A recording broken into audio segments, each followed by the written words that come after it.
outreach, people who are working in social services, all of which our church is a part of. And their question becomes, yet in the midst of this, could God be doing something?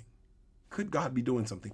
Not to suggest God did this, no, but can God be in the midst of this doing something? I said this some years ago in a message that both blessings and burdens feel the same when it comes to their weight. That sometimes you cannot tell the difference between a blessing and a burden because they both have a certain amount of weight to them.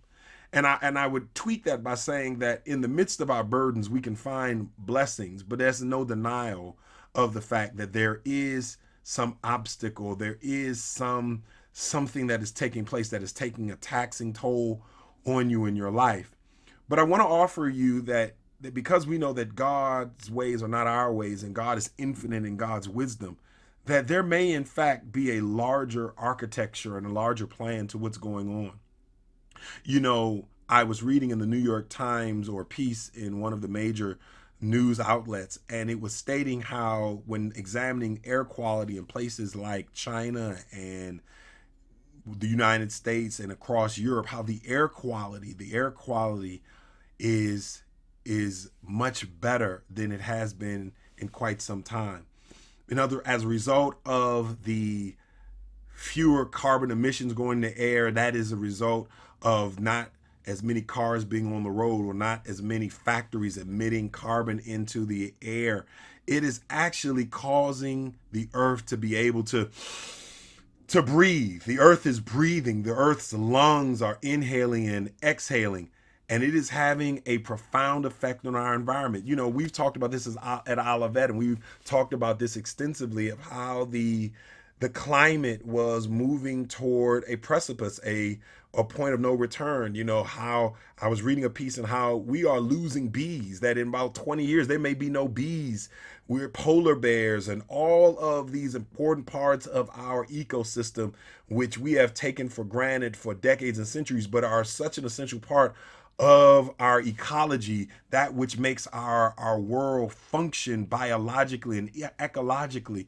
We were losing some of that. But as a result of this period of kind of allowing the world to take a step and a pause, it is actually allowing nature to breathe again, to exhale again, to be able to kind of refine its refooting and to maybe come back into an ecological balance.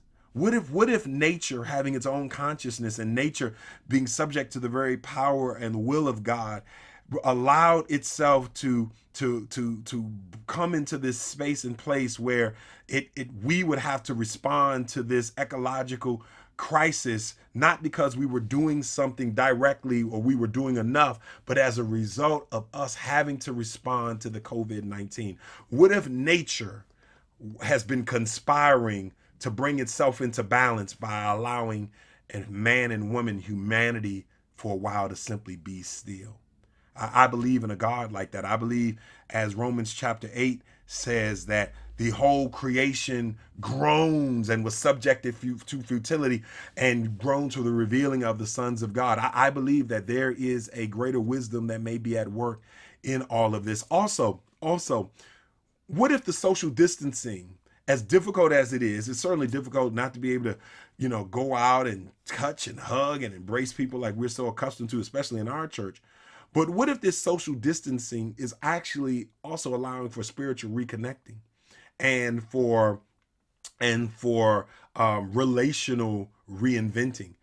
I saw how, I think this was in the Washington Post, how a whole new generation, our elders, are being introduced to Zoom and being introduced to FaceTime. Many of them had phones that had FaceTime, but they never used it because they never had to out of necessity. But now, because of this, they have now been challenged and been have had to learn new skills, which is an actual good thing, have had to learn new skills and connect to technology in a way. We've got members who are now, and we're hearing about it, who are now watching worship online and watching worship on Facebook Live for all for the first time, and watching it on their app where they've never done that before.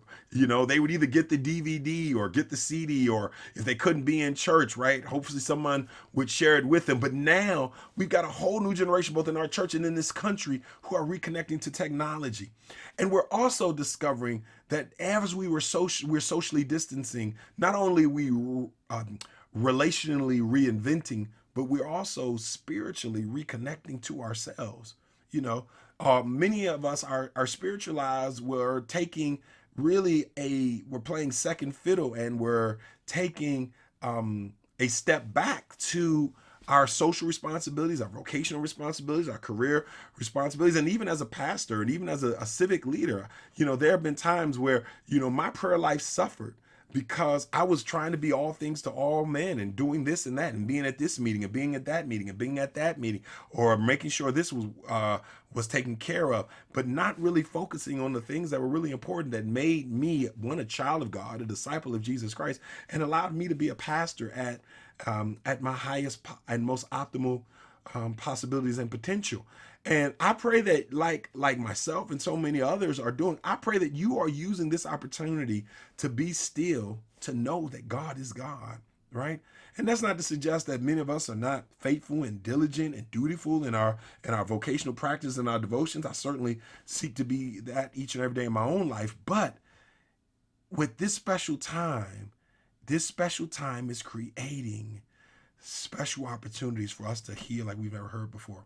I don't know if it's true, but they say in the traditional Japanese language that the symbol for crisis is also the same symbol for opportunity. I don't know if it's true, but it sounds right, and I'm going to take every opportunity, and I pray that you are also too, to utilize this quiet time as a time of growth. We don't have to go through this. Remember, I talked about this. We can grow through this. And even during this very, very special time in the Christian calendar, we just had Palm Sunday last Sunday. We went through Holy Week this week and Resurrection Sunday.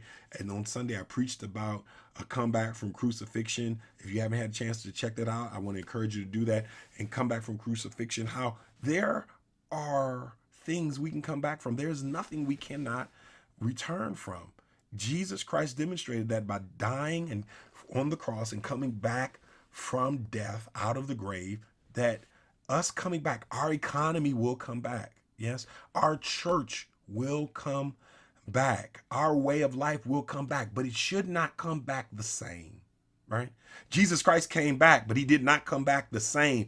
We should not come back from crucifixion the same. We should be better. We should be wiser. We should be stronger. And the only way that we can do that collectively is if we may commit to doing that individually. We should come back, but we should not come back the same. Jesus came back, but the Bible says that when he came back, he was filled with glory and power. And so we should come back from this very difficult time and challenging period in our world and in our lives better, stronger, greater, which I know we will do, but we cannot expect to come out that way if we don't put something in to our daily devotion, our daily study, our daily vision casting, praying, worship, fasting, exercising those spiritual disciplines. We can be better, stronger on the other side of this. And so I can tell you ways in which we're already getting stronger, how we are utilizing the power of technology. And I told you we would be adding elements and platforms to our ways of ministering to you. And I'm excited we were able to launch this past Sunday. We were able to launch our Sunday school, our virtual digital conference call Sunday school.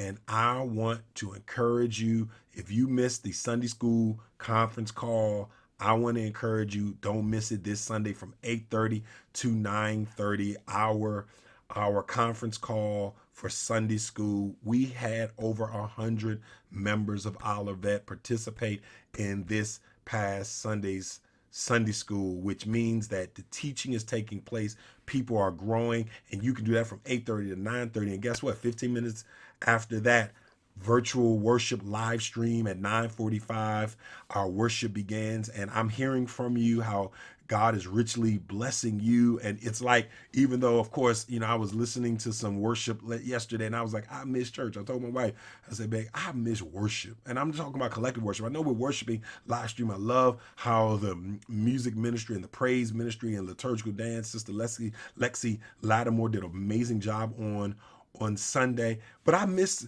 the collective worship, right? I could miss that, right?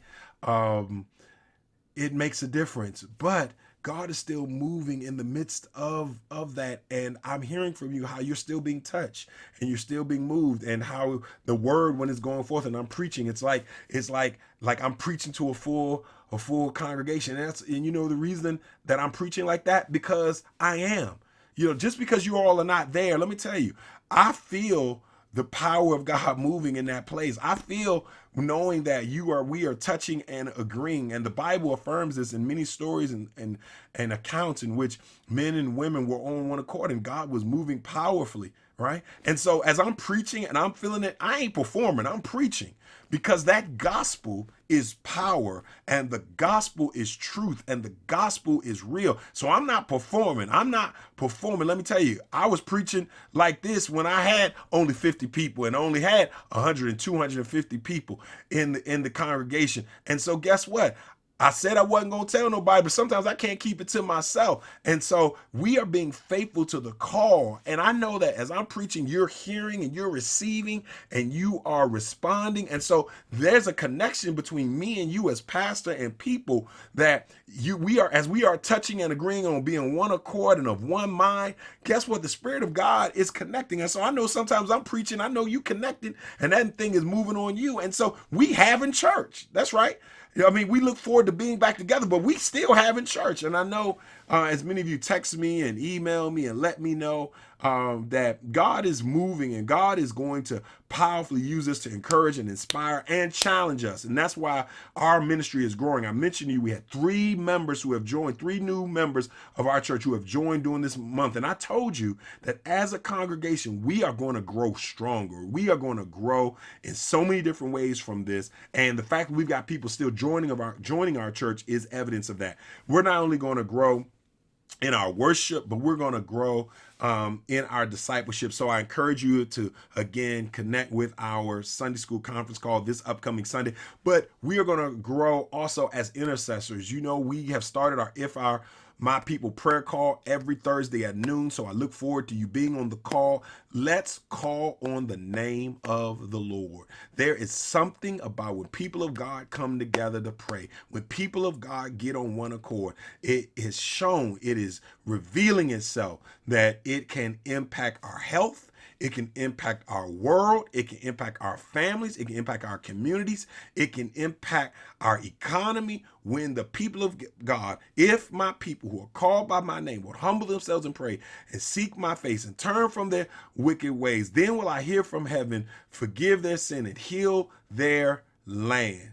I believe the word of God, and I know you do too. And so I look forward to seeing you on our prayer call on this Thursday at noon. I also want to thank again, our members who participated in the food distribution, our food pantry. I told you we're doubling up every month for our food pantry. And so we're going to be making sure that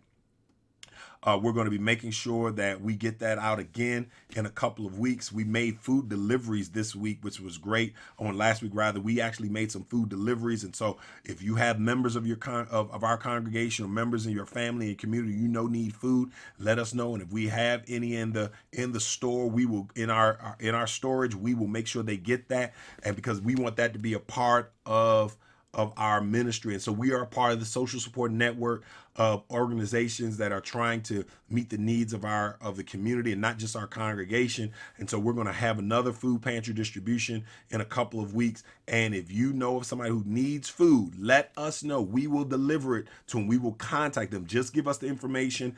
We will reach out to them. And just as we made some deliveries on last week, we will do that as the need is the need emergency on an as needed and case by case basis. Also, I look forward to you. I look forward to you looking to see via our e-blast of upcoming ministry opportunities. In a couple of weeks, we are going to be having our men's fellowship. That's right. We're still going to have our men's fellowship in a couple of weeks, and we're going to do that through Zoom. I'm going to talk with the guys. I know the brothers have been working on that in the men's ministry, and so we're going to be having our men's fellowship and Bible study. So we'll be able to fellowship as men of faith, and we'll be continuing to look at the book, looking at the life of Moses, who led by example. And that's how we are going to continue to grow in our discipleship as Christian men. And there are going to be other forms of fellowship and ministry. I want you to keep your eyes open and be on the lookout for that, because these are the ways that as a congregation we can continue to grow stronger even through the most difficult of circumstances. Also, I want to again thank all of our members who continue to support our ministry. Thank you for the tithe and the offering. Again, I know we're financially challenged, many of you and many of our members, and you made adjustments in your giving. But as I've also stated, that many of us, knowing that God has been faithful to us, we can even increase our giving, as some of our members have had to adjust because of an impact on their finances. They've either been furloughed or they've been reduced in their wages or what have you. But I still want you to be faithful in your giving, because your giving allows us to be able to do the work that we are doing, both our outreach, our worship, our discipleship. But we certainly understand as you make those critical decisions with your family, meeting the needs of your family and your well-being. But also, many of us can increase our giving, as I've done, and so many of our other members have shared that they're going to do, can increase our giving so we can be able to support the ministry during this time until our other brothers and sisters get back on their 2 feet. This is what we're called to do. So we use our mobile app PushPay. We use our website. We use our Olivet app, all of these multiple platforms. And I want to thank you for those who've been consistent and those who continue to be faithful, and some who have now started to mail your tithes and offering in. Thank you. 8712 Quincy Avenue, Cleveland, Ohio, 44106. It makes a difference. It is allowing us to continue to function and operate. Not the same, because we've actually had to make some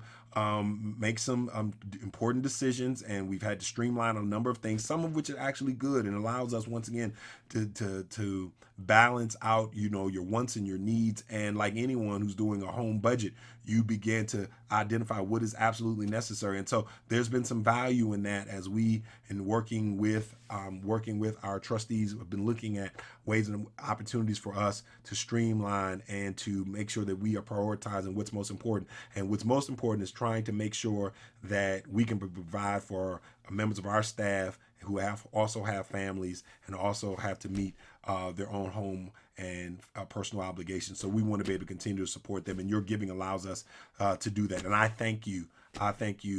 For the faithful stewardship and generosity of our congregation on behalf of our entire staff and our entire team here at the Olivet Institutional Baptist Church. I also want to, again, always connect you with the supports that are existing in our community. We have United Way at 211. We have the Greater Cleveland Food Bank. Reach out to them. That's why they are there. That's why many of our members and many of us who are part of these organizations contribute, sit on boards, are part of task force and teams for moments and times like these. Please utilize the social services and city resources and county resources and state resources that are available. Contact us again if you need someone. If you know someone who needs food delivered, we can do that. And they should also contact the food bank as well. In a couple of weeks, we'll have our next food pantry distribution. The whole part of this is let the circle of support go unbroken. And we can do that if we continue to support one another. We can continue to reach out to one another. And that's one of the things I want to talk with you about. How can you help? How can you help as a member of the church? You can help by reaching out to members, connecting with members, touching base with them, just a few every couple of days. How are you doing?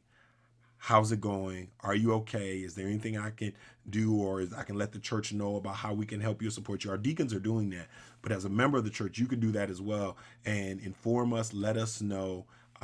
We continue to support members who are experiencing grief and loss in the midst of everything going on, and many have had to postpone. A number have had to postpone memorial services to later dates, and we are going to support them to that. And so we want to let our members know, and you can help us to do that by letting them know they matter. We want to be there to support them and help them, but obviously we can't touch everyone like you can as members of our congregation. So help us help them as we continue to reach out to as many as we can. Maybe there are places where we fall short. You can help us bridge that gap by letting us know. And you know the way to do that is contact the church, 216-721-3585. That's all you got to do. Let us know. We'll do what we need to do to stand in the gap, reach out to them, and make sure if there's a way that we can support them, we certainly will. Let me give you a positive word, a word of wisdom that you can take with you as we close out this Wednesday with Pastor Colvin. And it's an African proverb. If you want to walk fast, walk alone. If you want to walk far, walk together. God bless you. I love you. I look forward to seeing you real soon. Take care. Here we go.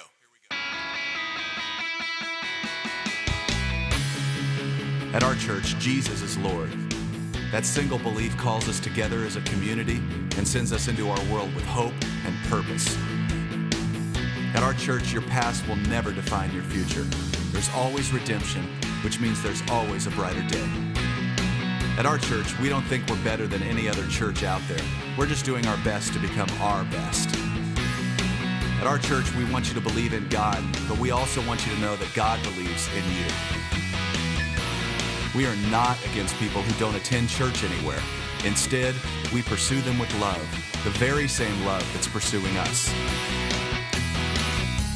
At our church, we're learning to serve God with all our hearts, and we're learning to worship Him with all our lives. And if you're looking for the perfect church, we're not it. At our church, we will make mistakes, but we will choose to grow from them. At our church, we're part of a global community that's knit together by the resurrection of Jesus. And by the way, at our church, we believe that really happened too. At our church, we will engage with people who are in real need because we are the hands and the feet of Christ. And finally, we need you to hear this loud and clear. At our church, it's not really our church at all. It's His. And we live and move and breathe in His church for His glory and His fame, not ours. So here's the invitation. You're invited to jump in with your whole heart at your own pace and to experience the life that awaits you in Christ. Friends, this is going to be good. Welcome to our church.